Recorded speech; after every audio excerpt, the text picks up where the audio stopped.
اچھا، ادھر ول ڈورنٹ لکھتے ہیں کہ انسان سمجھتا ہے کہ اس نے ہر چیز میں ایک ایک ایولیوشن کر لی ہے، تیاری کر لی ہے، ہر چیز پا لی ہے، لیکن اس کو نہیں پتہ، وہ صرف وہ معیشت سے وہ کنٹرول ہو جاتا ہے، پیسے سے کنٹرول ہو جاتا ہے، اکانومی اس کو اس کا رخ اور رجحان وہ طے کر لیتی ہے۔ پھر فردر کارل مارکس کا جو فلاسفی ہے، سوشلزم کی فلاسفی، وہ کیا ہے؟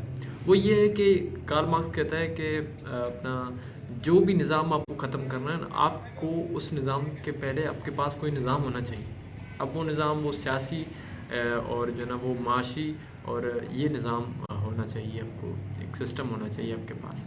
اب یہ کہتا ہے وہ کس طرح سیاسی، سماجی اور معاشی نظام آپ کے پاس ہونا چاہیے۔ پھر یہ فردر اپنی جو 10 ڈیپیٹل جو کتاب ہے ان کی 10 سال میں جو پوری کرتے ہیں، اپنی ہر محنت اس میں لگاتے ہیں، اس میں پورا یہ فلاسفی دیتے ہیں۔ پھر یہ کہتے ہیں کہ ایک جو جنس ہوتی ہے کسی چیز کی، وہ کس طرح وہ بنتی ہے، وہ یہ کہتے ہیں کہ وہ اس کو انسان بناتے ہیں۔ اب جو مزدور کی جو مزدوری ہوتی ہے، جو محنت ہوتی ہے، وہ ایک بوری میں ہوتی ہے، جو اپنا گندم کی جو بیگ ہوتا ہے اس میں ہوتی ہے۔ اب یہ کہتا ہے کہ زمیندار اس پہ وہ کیسے ڈاکہ ڈالتا ہے، وہ اس کو اس کے بوری کے تقریباً جو نا وہ پیسے ہی نہیں دیتا، بالکل کم پیسے دیتا ہے۔ اس طرح زمیندار مزدور کا استحصال کرتا ہے۔ فردر پھر کیا کہتا ہے سرمایہ دار کس طرح استحصال کرتا ہے مزدور کا۔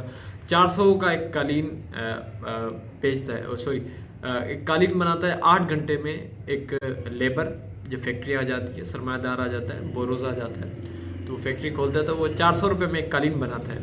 وہ 400 روپے کا قالین وہ اچھا، تو 400 کی وہ بکتی ہے۔ اس حساب سے اگر 8 گھنٹے کے حساب سے دیکھیں تو 1 گھنٹے میں تقریباً 50 روپے بنتے ہیں مزدور کے، لیبر کے۔ تو وہ تو وہ اس کو صرف 100 روپے دیتا ہے 8 گھنٹوں کے، بقایا تقریباً جو 6 گھنٹے اس نے وہ مفت میں کام کیا، اور 300 روپے تقریباً اس کو سرمایہ دار کے پاس آ گئے۔ تو یہ کہتا ہے کہ اس کے ساتھ مطلب اس نے 6 گھنٹے اس نے مفت میں کام لیا، 2 گھنٹے صرف اس نے مزدوری دی، اور اس کا استحصال کتنا کیا، اور اس کو ایک غلام بنا کے رکھا 6 گھنٹے۔ پھر یہ کہتا ہے کہ جو 300 روپے اس کے پاس بچے، اور اس نے محنت بھی نہیں کی، سرمایہ دار نے صرف اپنا سرمایہ لگایا، انویسٹ کی، اور اس نے کوئی محنت بھی نہیں کی، بیٹھے بیٹھے اس کو 300 روپے مل گئے۔ 300 روپے اس نے کیا کیا، اس نے زیادہ اور فیکٹریاں لے لی، زیادہ اور اپنی پیداوار بڑھا لی۔ جب پیداوار بڑھا لی تو پیداوار زیادہ ہو گئی، تو اس کی اپنا وہ زیادہ امیر ہو گیا، تو پھر پیداوار پھر کی قیمت کم ہو گئی۔ اب پیداوار کی قیمت جب کم ہو گئی، جب چیزیں زیادہ آ جاتی ہیں تو پھر ان کی ویلیو کم ہو جاتی ہے۔ تو پھر مزدور اب کیا کرتا ہے، فیکٹری کا جو اونر ہوتا ہے، وہ سرمایہ دار کیا کرتا ہے کہ جو بورڈ تھا وہ کیا کرتا ہے کہ مطلب کہ مزدوروں کو چھانٹی کر دیتا ہے، اور جو مزدور ہوتے ہیں ان کی کم کر دیتے ہیں، مطلب کہ امیر امیر ہو جاتا ہے اور غریب غریب ہو جاتا ہے۔ تو پھر اس کو مطلب وہ قیمت بھی نہیں ملتی، جو لیبر ہوتا ہے اس کو قیمت بھی نہیں ملتی، وہ مطلب کہ اور غریب ہو جاتا ہے، اور مطلب کہ اس کو دل شکستہ ہو جاتا ہے۔ اور پھر آتا ہے ایک جب یہ چیزیں بڑھتی ہیں، ورکر جب یونائٹ ہوتے ہیں، تو پھر ایک مطلب کہ ان کے خلاف، سرمایہ داروں کے خلاف آ جاتے ہیں، ٹھیک ہے۔ تو پھر سرمایہ دار تو ریاست کی کٹ پتلی ہے، سوری ریاست تو سرمایہ داروں کی کٹ پتلی ہے، ریاست بھی ان کے خلاف آ جاتی ہے۔ تو پھر یہ ان کے آپس میں یہ لڑتے ہیں، تو اس کے بعد پھر مزدور جو ہوتا ہے وہ پھر انقلاب لے کر آتا ہے، پھر ان کا انقلاب آ جاتا ہے، تو پھر سوشل اس طرح جب مزدور کی قدر نہیں ہوتی تو پھر انقلاب آ جاتا ہے، اس کے بعد پھر سوشلزم آ جاتا ہے، پھر برابری آ جاتی ہے۔ اب اس میں کیا ہوتا ہے کہ کچھ مزدور جو ہے نا وہ ٹیک اوور کر لیتے ہیں، ریاست پہ قبضہ کر لیتے ہیں، پھر برابری آ جاتی ہے اس پہ، پھر جناب ہر چیز کو برابر دیا جاتا ہے، سبھی کام کرتے ہیں اور سب کو ہی پیسہ دیتے ہیں، اور ایک حدود طے کرتے ہیں کہ بھائی یہاں سے آپ نے یہاں تک ایسٹ بنانے، اس کے بعد آپ نے مطلب کہ اس سے اس حد تک ایسٹ نہیں بنانے، تاکہ انارکی نہ پھیلے، غریب غریب نہ ہو، امیر امیر نہ ہو، سب مطلب کہ برابر ہو۔ پھر یہ کہتا ہے کہ ایک حد تک جب معاشرے میں انصاف آ جاتا ہے، برابری آ جاتی ہے، اس کے بعد پھر معاشی آہستہ آہستہ سیٹ ہو جاتے ہیں، اور سب تقریباً اکانومی کے لحاظ سے سب سیٹ ہو جاتے ہیں، پھر معاشرے کی برائیاں ختم ہوتی ہیں، اور معاشرے کے تقریباً معاشرہ ایک صحیح سمت میں آ جاتا ہے۔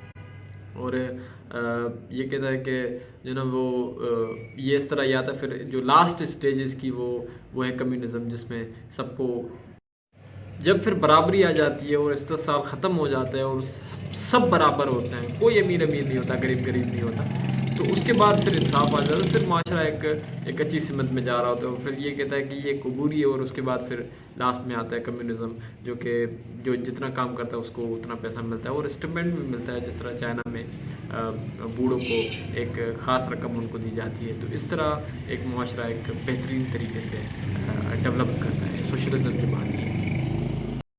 اور مذہب، فن اور اخلاقیات پہ یہ کیا رویہ ہے؟ وہ یہ کہتے ہیں کہ مذہب جو ہے نا وہ اس کو ہمیشہ سرمایہ داروں نے استعمال کیا، جاگیرداروں نے، سرمایہ داروں نے استعمال کیا ہے. اب کس طرح استعمال کیا ہے؟ ہتھیار کے طور پہ استعمال کیا ہے. اب ان کو ایک مطلب کہ جو مزدور کو ایک مطلب کہ ایک دے دیے کہ آخرت ہونی ہے، ادھر فیصلے ہونے، ادھر کیا ہے یہ وہ. ایک یہ کہتا ہے کہ مذہب جو ہے نا وہ غریبوں کو افیم کی طرح ان کو دی گئی ہے کہ آپ سوچو ہی نا، آپ مطلب کہ استحصال کے بارے میں سوچو نا کہ کیا ہمارے ساتھ برا ہو رہا ہے تو ہم اس کے اگینسٹ جائیں. مطلب کہ ان کو ایک آخرت پہ رکھا گیا ہے کہ انصاف ہوگا، حوریں ملیں گی، غلام ملیں گے، وہاں پہ شہد کی نہریں ہوں گی، تو ادھر ہی ہم جا کے عیاشی کر لیں گے. تو وہ پھر جو یہاں کا نظام ہے یہاں پہ لڑتے ہی نہیں ہیں. وہ پھر اسی سوچ میں ہوتے ہیں، کیونکہ مذہب نے یہ بھی سرمایہ دار اس مذہب کو مطلب کہ اس طرح کنٹرول کرتے ہیں، مذہب کو، پادریوں کو اس طرح کنٹرول کرتے ہیں کہ پھر یہ ان کا کہنا ہے کہ انسان نے جو ہے نا خود ہی وہ اپنے ایک دیوتا، ایک جن، بھوت اور یہ روحیں خود ہی ایک بنائی ہوئی ہیں. ان کی یہ خیالات ہیں. اور پھر ان کو پھر یہ پوچھتا ہے، پھر آہستہ آہستہ جب انسان ترقی کرتا ہے تو پھر وہ جن، وہ یہ سارے ترقی کرتے ہیں اور وہ خدا کی شکل میں آ جاتے ہیں، خدا کی وہ صورت میں بنا لیتا ہے. تو یہ کہتے ہیں مذہب اس طرح انسان کو مذہب سے وہ کنٹرول کیا جاتا ہے کہ وہ کچھ کرے ہی نہ. تو ان کے نیکی کا یہ تصور کیا ہے؟ تو نیکی یہ کہتے ہیں کہ جو آپ کو، آپ کی جو کتاب ہے وہ آپ ثواب کے خاطر نیکی نہ کریں، آپ انسان کی بھلائی کے لیے نیکی کریں، کسی کو فائدہ دیں. ٹھیک ہے، آپ یہ نہیں کریں کہ مجھے ثواب ملے گا. اور یہ پھر آگے بتاتا ہے کہ جو ہے نا وہ بدی کیا ہے، بدی نیکی اس کے نظر میں کیا ہے. وہ کہتا ہے کہ جب مزدور کے استحصال کے خلاف کوئی لڑتا ہے تو وہ نیکی ہے، اور جو استحصال کی مدد کرتا ہے وہ بدی ہے. مطلب کہ یہ ڈفرنس بتا دیتا ہے کہ نیکی اور بدی میں کیا ہے. یہی اخلاقیات پہ ان کا یہی ہے کہ جب آپ کو مطلب کہ معاشرے کے ذریعے اخلاقیات ہوتی ہے، معاشرے کی پیداوار ہوتی ہے اخلاقیات. جب آپ کو انصاف ملتا ہے، جب آپ کی اکانومی مضبوط ہوتی ہے تو پھر وہ ایک بدی کا تصور ختم ہو جاتا ہے. اس طرح اخلاقیات ایک جنم لیتی ہے. آرٹ کے بارے میں ان کا یہ کہنا ہے، فن کے بارے میں کہنا ہے کہ جو آرٹ وہی آرٹ اصلی ہے، یا وہی آرٹ ہے جو معاشرے کے مسئلوں کو اور امنگوں کو ظاہر کرے.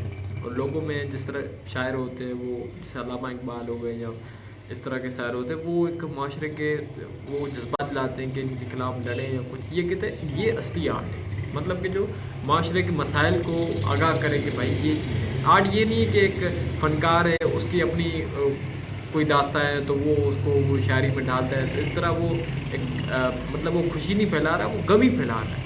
تو یہ کہتا ہے کہ یہی آرٹ ہے کہ آپ معاشرے کے مسائل کو اجاگر کریں، اور یہی چیزیں یہ کہتا ہے. اور پھر جو لاسٹ میں ہے کہ اس کی جو فلاسفی ہے وہ روس، China, Vietnam, Europe, east Europe اور افریقہ، ساؤتھ امریکہ اور کوریا، یہ ان لوگوں نے جب اپنایا اور جو تحریکیں اٹھی اور بغاوتیں ہوئی سرمایہ داروں کے خلاف، تو سرمایہ داری ختم ہو گئی. اور یہاں سے پھر بڑی اس کی فلاسفی کو عمل کیا ان سارے ملکوں نے.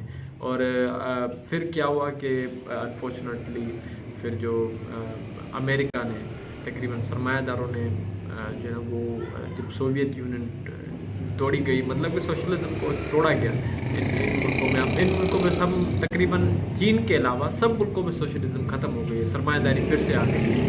تو یہ پورا اس کی فلاسفی کو ملکوں نے عمل کیا. اور اب صرف ایک چائنا آپ دیکھ لیں، اس کی فلاسفی نے اس کو عمل کیا ہے سوشلزم کو، اور وہ کتنا گرو کر رہے ہیں ڈے بائی ڈے.